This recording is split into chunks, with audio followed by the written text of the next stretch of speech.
Ayun, good morning everyone. Salita na po ako, pasensya na po. Pasensya na po sa mga followers ng mga anak ko at hindi followers, no? Yung mga tanong na yan, ninyo lahat, alam kong masasagot na ngayon yan. Ito, hindi scripted. Pero lahat ng vlog nila halos lahat ng vlog nila ni Direk Ulo ay scripted po yun. Ginamit ang mga taong nasa paligid ko. Sinuportahan po namin yon para kumita siya. Siya lang po ang kumikita. Tandaan nyo yan. Yung mga nagtatanong, nagsasabi, na mukha kaming pera. Wala pong binibigay. Yan si Direk Ulo ng pera sa amin. Kahit po, pampaayos ba lang sa bulok na bahay namin. Tandaan nyo. Sobrang galit ko na po. Pero, unang-una po, pagsimula ako sa pagsimula nila doon po man. Nung una pa, naobserbahan ko na po ang ugali niyang Direk Ulo na yan na hindi po talaga maganda. Mula pa nung kakasimula pa lang nilang mag-vlog since past 3 years, sinusuportahan ko na po ang mga ginagawa nila. Mula po sa Nasugbu, Batangas. Alam nyo ba kung alam nyo po yung Fortune Island na kung gaano kataas yan, nag-dive pa ako para sa views nila. Buwis buhay po ako para ipakita ko yung pagsuporta sa kanila. Hanggang napunta kami ng White Sand, hanggang napunta po kami sa Kabiang Tunnel, yung boundary ng Cavite. Sinusuportahan ko po yan sila. Pero wala pong utang na loob yan. Tandaan nyo yan. Wala pong utang na loob yan. Time to time po na inobserbahan ko lang yan sila. Ginamit na lahat ng mga taong nakapaligid sa amin sa mga kasinungalingan yung gustong gawin. Pero po ito sasabihin ko sa inyo. Naawa po ako sa anak ko. Malabo daw boses, Tasa. Naawa po ako sa anak ko. Kay Kipi.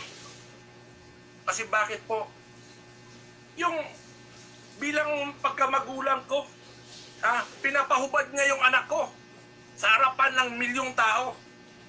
Hindi yan humihingi sa akin ng advice kung gagawin ba niya o hindi. Tinatapakan na po niya yung pagkatao ko. Bakit magulang ba siya?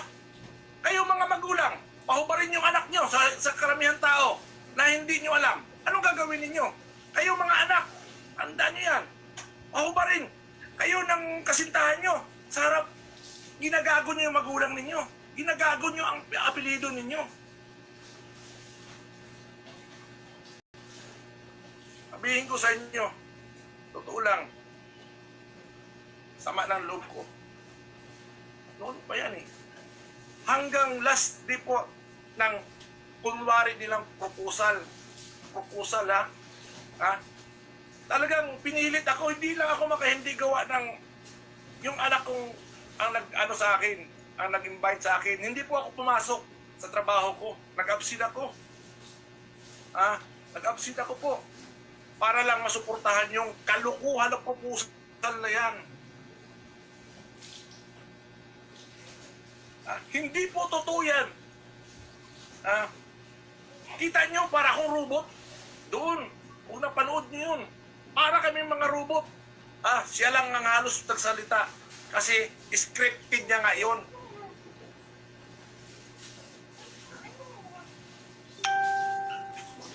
Sana po maintindihan nyo. Maintindihan nyo. Pagpunta nila sa Cebu, scripted po yun. Gusto akong pasamahin ni Kipi pero hindi po ako sumama.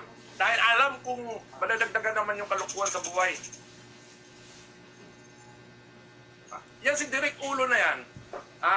Kung naalala nyo pa, yung nag-post ako sa FB account ko na sinabi kong kasinungalingan na ini-interview siya ng makagago. Karamihan doon, hindi po totoo. Scripted din po yun.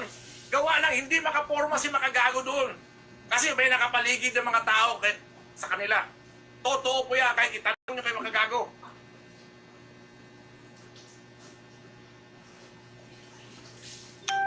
Tingnan nyo sa account ko. Sinabihan ko yung kasinungalingan na yun.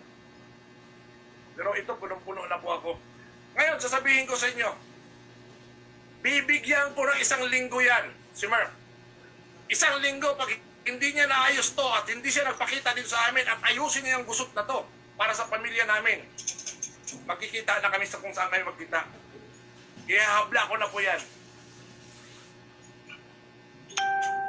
Tandaan nyo, hindi nyo alam kung gaano kasakit sa puso ko eh. Tama yung sinabi mo, Mark. Ha? Na mga bubo kami. Tama, bubo. Tama yung sinabi. Sinabihan kami. Na bubo kami. Pag nag-aaway sila ni Kipi.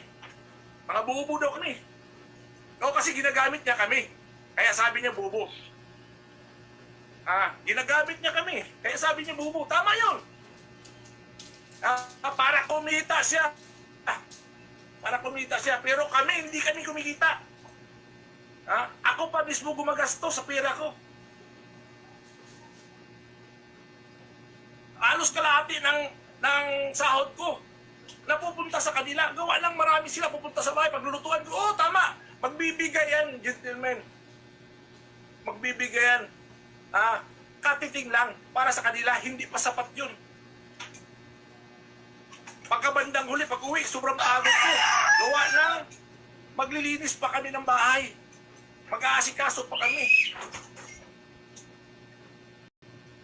Alam nyo lang, gaano kasakit. Tama yung sinabi ng anak mo. Yung mga baser na yan dyan, huwag kayong magsalita kung pasok sa puso't isipan ninyo.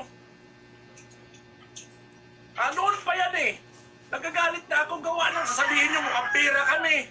Niki, hindi nyo ba alam? Ang katotohanan, magsasalita agad kayo ng ganon.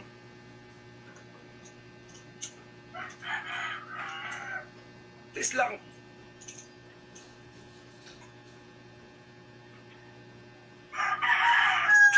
Sobra na po. Hindi na po maganda talaga. Ang pinagagawa na ni Derek Ulo sabi nga ni Makagago, Derek Ulo. Totoo po yan kasi direktor talaga yan eh. Lahat, kaya kayong paikutin. Pati kami pinaikot. Na wala man lang pabor sa binibigay sa amin, na alam namin kung gaano kalaking kinikita niyan. Tingnan yung bahay namin dito. Kikita niya yung paligid. Pero hindi ako nagkulang sa pag-support. Hindi kami nagkulang. Ginamit niya lahat. Si Drexler, si Scotty, yung Buruha, ginamit niya. Alam niyo siguro sinong Buruha na yan. Ginamit yan. Yung kontrabida, ginamit niya yan. Tapos, sisakin lahat kami ginamit niya para sa views lang niya. Pero sabihin ko sa iyo ang tanong, ito ang tanong, may kamag-anak ba siyang sumuporta sa views niya? Wala. Kasi bakit? Kilala nila yung si Derek Ulo na yan kung anong ugali na yan. Kung gaano kasakim yan, kilala po nila yan. Wala kayong makikita kamag-anak nila sa side niyan na sumuporta sa mga videos niyan, mga vlog niyan. Wala. Yan po ang totoo. Pag-aralan nyo maigi. Mura Boskobos pa yan siya. Boskobos. Umalis siya. Gumawa ng sarili niyang channel. Iniwan niya. Kasi ang akala namin ginulangan siya ni Boskobos. Hindi pala. Ganon. Siya pala ang may problema. Kay Hig Turner. Kay Boss John. Boss John, ako sa'yo noon pa. Gusto na sana mangyari ni Hig Turner na ilabas tong problema na to. Gawa lang noon pa. Alam na ni Boss John kung magkano kinikita nila ni Kipi.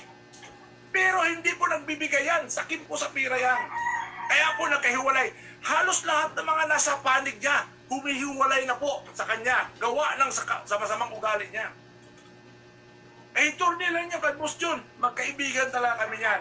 Hanap po ako dyan. yung mga lumang tao na nakapaligid sa kanya, bakit nagugulat kayo? Iisa na lang, tapos bago na. Ang natitira, ewan ko lang, mayroon pa ba?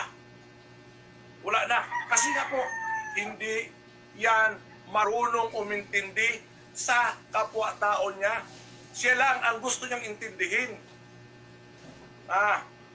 Hindi kasi yan lumaki sa magulang niya, kaya hindi niya alam ang tunay na pagmamahal ng magulang sa anak.